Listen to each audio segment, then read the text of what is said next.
Hi, my name is Ricardo, and in this video we're going to talk about 5 governance lessons that can be extracted from the movie The Alpinist.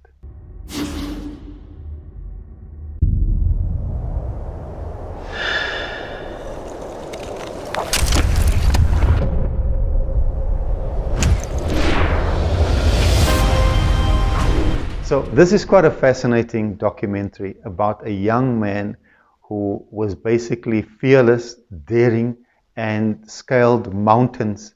But not only did he scale mountains, he scaled mountains that were considered to be impossible to climb. In the way that he climbed the mountains, he also combined different aspects of climbing. What I'm doing is on rock, and then I see Marc-Andre free soloing on ice and snow. So very, very impressive young man, keeping in mind that climbers are generally impressive, but he was a cut above the rest, very unique in nature. Solo alpinism, climbing big technical mountains, is more than just a sport. It's only for the very best climbers on their very best days. There's some lessons that we can learn out of this young man and his approach to life and to climbing. Now, interesting thing was, when he was a child, he was diagnosed with ADHD. Marc-Andre would have some challenges as a kid. Climbing was like a form of freedom to be himself. When you're in the mountains, it's like all of the superficialities of life just sort of evaporate. I thought that was quite interesting, and I looked at the definition of ADHD. This is one of the definitions that I came across. ADHD is one of the most common neurodevelopmental disorders of childhood. It is usually first diagnosed in childhood and often lasts into adulthood.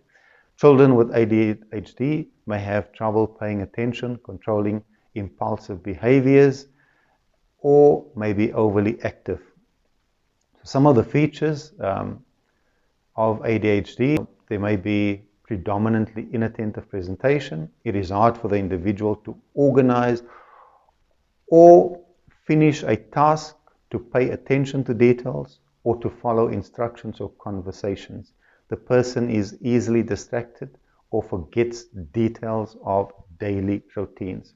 So we're going to come back to that definition, but let's look at 5 lessons that I think we can learn from The Alpinist. Marc-Andre LeClerc. I'm a climber, generally speaking. He's different than anyone I'd ever met. I love him for that.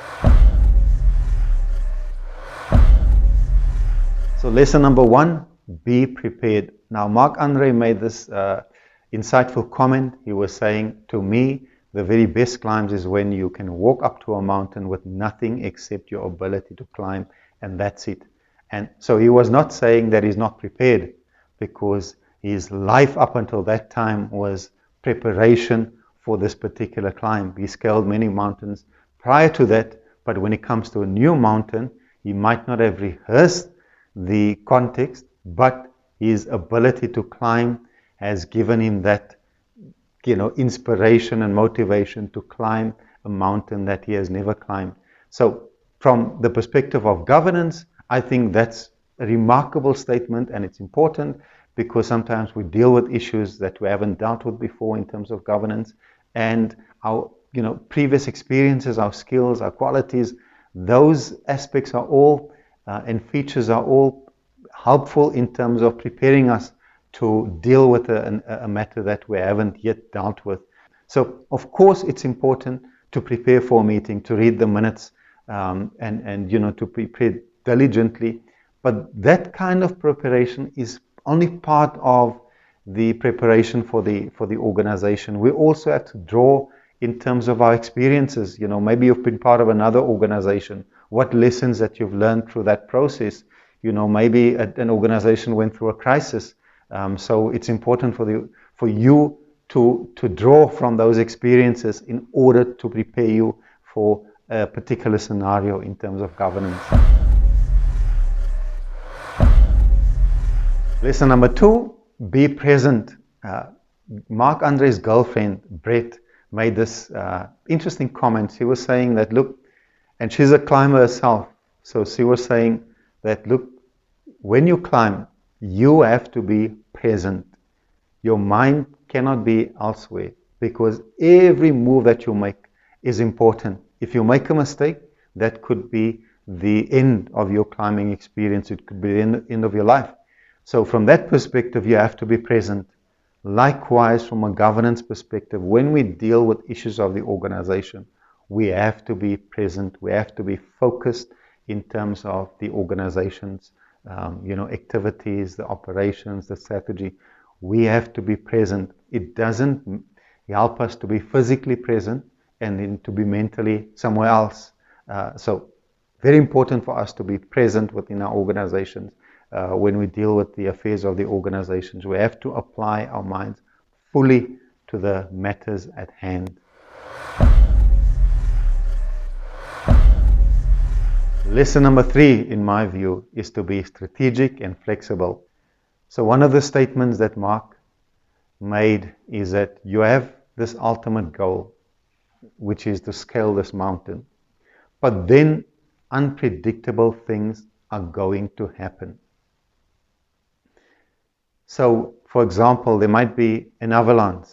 You have to learn how to read the signals that the mountains are sending you, the conditions of the snow, ice, what time of the day it is.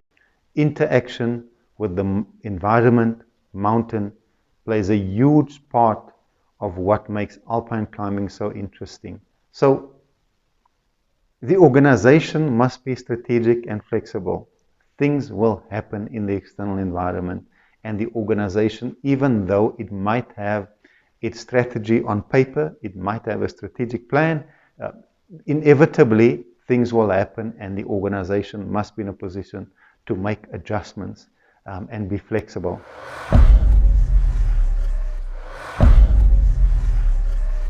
Lesson number 4, be courageous and take risks. I just hope he's careful. Anything can happen. Now, risk management is inevitable in terms of governance, but this is perhaps for me the most interesting part about this particular documentary, because this young man was clear about the risks. He was clear that, he could actually die, and he accepted that risk. I mean, I know it's dangerous. I'm not deluding myself that it's not dangerous to go soloing.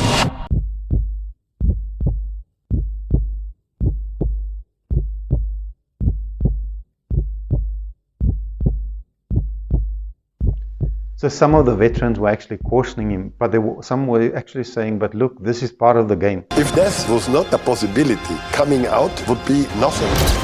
Not an adventure and not an art. For him, he accepted those risks. And I mean, he was clear in terms of the risk levels that he was engaged in.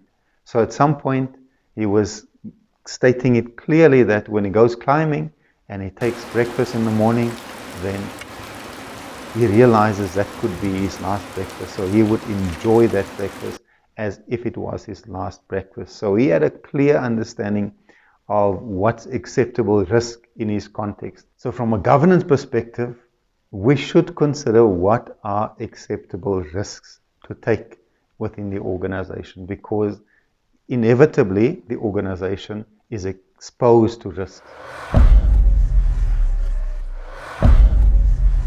So lesson number 5, be innovative. He is pushing things that is pretty much unknown.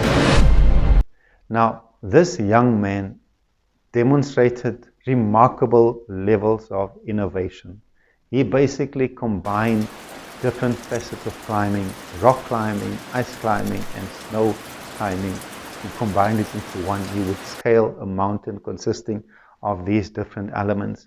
And even to the extent that, the veterans in the industry had admiration for him. One veteran was saying, Marc is doing things that people thought could never be done.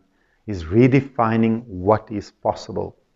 Another was saying, this is the evolution of alpinism, and it's happening right now in our backyard. Now, imagine this young man followed by a camera crew, but at some point he dropped off the radar. And when they got a hold of him again, he was saying, look, I appreciate that you want to record this, but this is not really why I'm doing it. And he was saying it wouldn't even remotely come close to the adventure that he was looking for if there was a camera crew with him. So his passion for climbing, his instinct for adventure basically contributed to innovation. Now, within our organizations, I think there's a lot of room for innovation, but it also means that we need to remain adventurous and passionate about what we do, and that will instill a culture of innovation within the organization.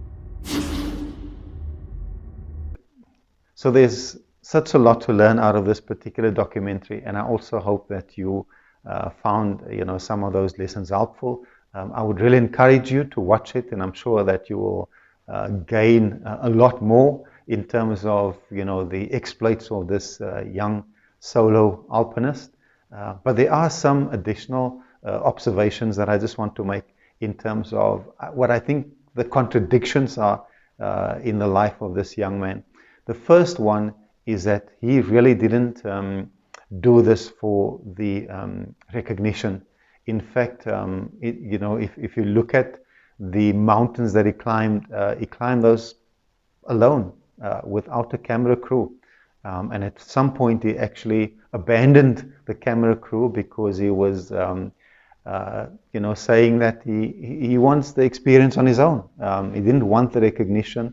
And the thing is now, there's this worldwide recognition of what he achieved. And it's captured in this documentary that's now, for the world to see. So even though he didn't pursue that, yet he got that recognition, which I think it's a marvelous story. So secondly, he was diagnosed with ADHD at a young stage. But if you fast forward, he was the complete opposite. If you consider the kind of razor sharp focus required to climb. Now, keep in mind, climbers and alpinists are at a different level. But he was even beyond that. And so that required just a different level of focus. And it defies, in my view, the definition of ADHD, as I referred to earlier. Because clearly he had the ability to organize.